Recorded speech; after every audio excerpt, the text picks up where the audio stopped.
that work drew me first through the technologies themselves and the economics of the technologies themselves, and then to a realization that there was a kind of continual battle between efficiency and scale, that the technologies helped us to become more efficient in the way that we lived, but the continual expansion of the economy, that question of scale, was always was in a tension between that efficiency gain and the impact that it has on the planet.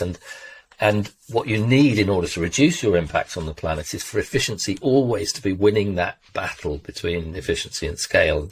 And actually what you saw in the data was that scale was always winning it. We were always growing faster than we could improve the technology. That, I think, is what led me to these questions, these macroeconomic questions about the growth-based economy, the values of consumerism that drive it, and the nature of a genuine, lasting prosperity.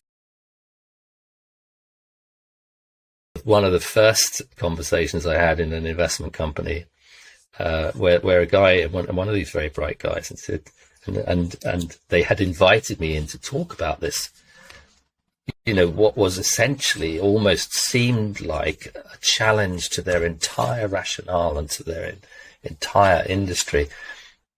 And the guy who'd invited me in sort of said to the group, what do we make of Tim's analysis? And one of them just sort of turned around and said, well, basically we're all fucked. But what can we do? We're this is our business. This is what we're doing. Yes. This is what we know how to do. We have to keep on doing it. But to their credit, they didn't just keep on doing it. They began to transform. They began to think through what investment actually means and what its rationale is within economics, and what its social purpose is, what its social license is in society, which is to provide that commitment in the present towards a workable, livable future for other people and indeed for other species. Well, I think my optimism comes from the idea that actually post-growth society could be a better place. And, that was very much a theme within the book. Post-growth is the richness of this world beyond our obsession with growth. And so that gives me something to strive for, in a sense. But I'm not immune to pessimism. I'm not immune to, a sense of despair. And neither of the students that I work with, for example, in the university, or many of those angry activists who are now, suffering from crises of despair. And I kind of, what I tell my students, at least, and I think I believe this, is that the opposite of despair actually isn't optimism, but action. And it's a very different place to be, because it gives you a sense of efficacy if you can find a route to be doing something which is aligned with the future. Within this transformation that we need, do we still need investment? Yes, of course we do.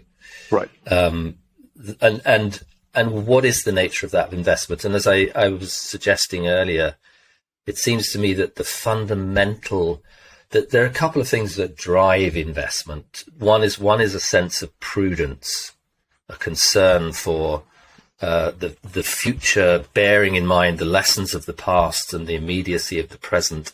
As the allegory of prudence that I talk about in the book, is beautiful sort of illustration of that moment in time in which the present makes sense because we're concerned about the future through our knowledge and our lessons about the past. And the other is this idea of commitment, that under even more basic than that sort of sense of prudence over time is this sense of a commitment to the future. And to me, that's what investment is. It is about putting aside resources in the present in order to protect well-being into the future.